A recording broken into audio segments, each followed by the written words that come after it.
Hello there, beautiful soul. This movie is about another tool for your toolkit to use in your chronic fatigue syndrome recovery, and it's called Loving Your Fatigue.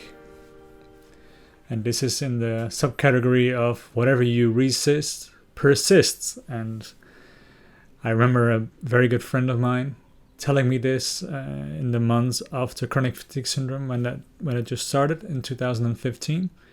He told me, just don't resist it and feel it. And I was unable to do that, frankly.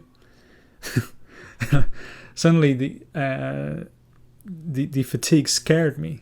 I was afraid. I was afraid of the fatigue. And a while ago I had a coaching conversation, and someone asked me, like, were you not ever afraid of your fatigue? And I thought I wasn't, but I couldn't really remember. But then it came up to me. So if you're watching, this is the answer. Yes, I was very, very afraid of the fatigue, yes.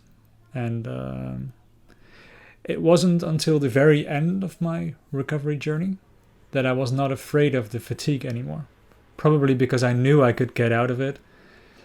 And in the beginning, I had so much to lose, so much egoic accomplishments that were on the verge of collapsing without me being the driving power of working like a horse or an ant day after day after day. I had a lot to lose, yes. And when you've lost everything already, there's a little bit less, And we know that if we have ups and downs and we're at a low, that we can get better. So fear suddenly goes away. So for the ones who are thinking like, oh, come on, man, in neuroplasticity, I've learned that whatever you focus on gets more. Maybe this works. I think this works indirectly a little bit with another form of fatigue where you like make it worse so that you don't have to feel guilty or something.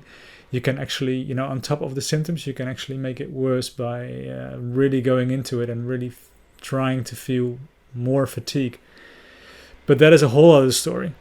And for the ones who are saying this, okay, with neuroplasticity, yes, you can feel worse if you focus on those pathways. Well, you don't have to love your fatigue the whole day, but if you do it for an hour, you can always use your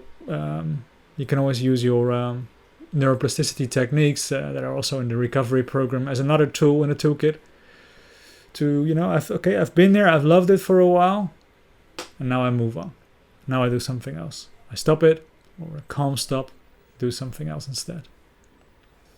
See, the problem with fighting or hiding or pretending it is not there from the fatigue is that all these verbs resemble with the words fight, flight, or hide, which sounds a lot like the sympathetic nervous system.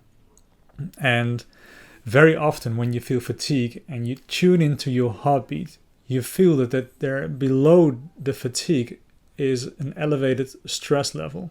The heart rate is at unease, and this drains you by resisting it, because resisting it is fight, hide. It's more stress.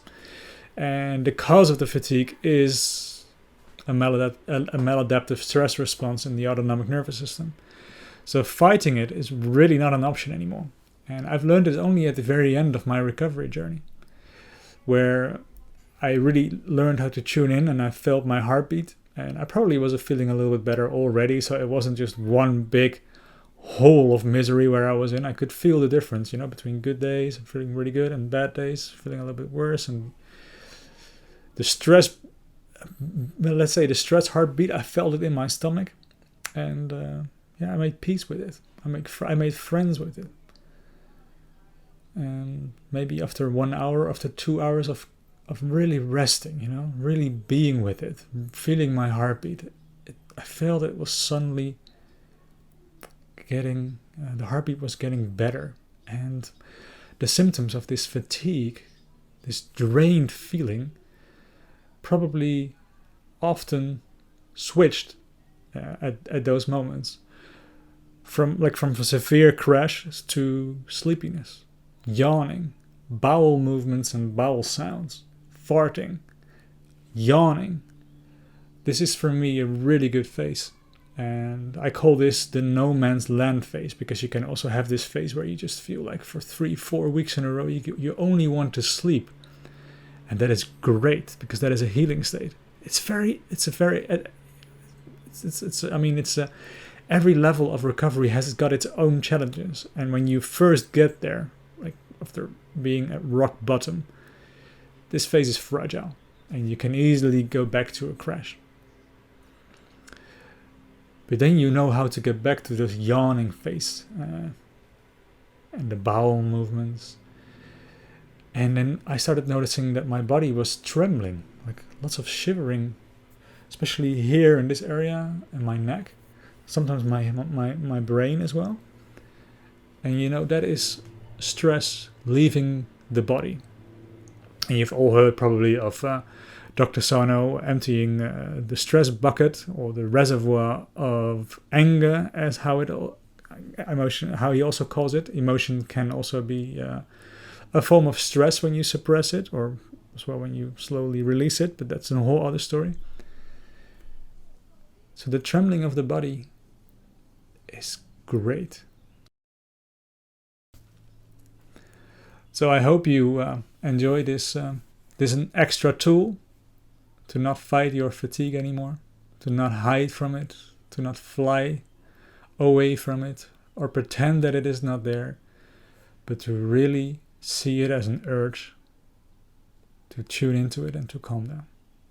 Take care. I wish you all the best. Good luck.